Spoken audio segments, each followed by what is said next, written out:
Have you ever wondered, what if the happiness we're chasing? Sounds strange, right? Think about it. Today, we have more freedom than any generation before us. Technology is more advanced. Opportunities are everywhere. And yet, why are we more anxious than ever? Why does it feel like peace is slipping further away, even though comfort has never been closer? Now look at our grandparents. They lived through wars, economic crises, poverty, uncertainty about their country's future. And still, they often seemed more content than we are today. Why? What changed? Or maybe, what did we lose? You're watching Silent Wizard, unfiltered advice for your level up journey. We were taught something growing up. The more you achieve, the happier you'll become. More money. More recognition. More success. Less stress. Less struggle.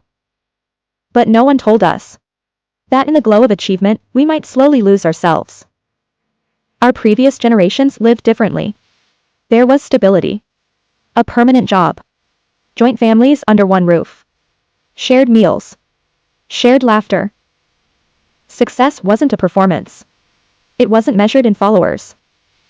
But today, success feels like a definition imposed on us. A standard shaped by social media.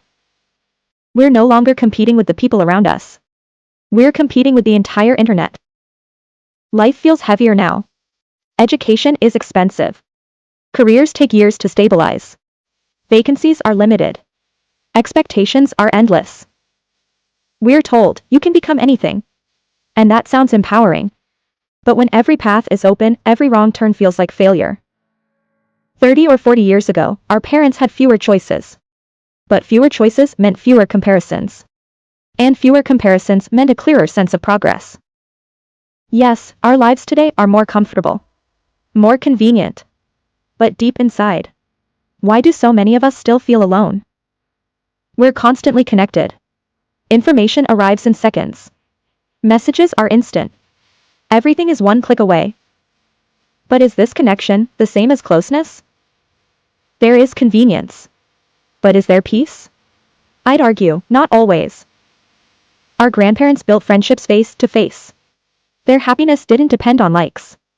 They lived moments. They didn't post them. But the story doesn't end there. Because today's generation is asking questions. Minimalism is rising. Experiences matter more than possessions. Mental health is no longer taboo. Maybe we're not less happy. Maybe we're redefining happiness. Older generations found joy in stability. The new generation searches for purpose. And maybe real fulfillment exists somewhere in between. The question isn't which generation is better. The answer might be balance. From our elders, we learn patience, resilience, perspective.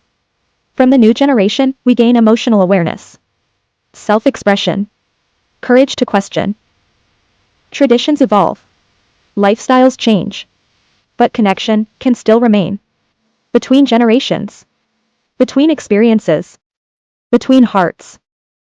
Every generation believes the next one struggles more. And maybe, each generation is right in its own way. But here's the truth, happiness has never depended on time or era. It depends on meaning. And meaning isn't something we find. It's something we create. So the real question isn't, which generation is happier? The real question is, what are you building your happiness on? If this made you reflect, subscribe to Silent Wizard. Because growth isn't automatic. It's intentional. And we're just getting started.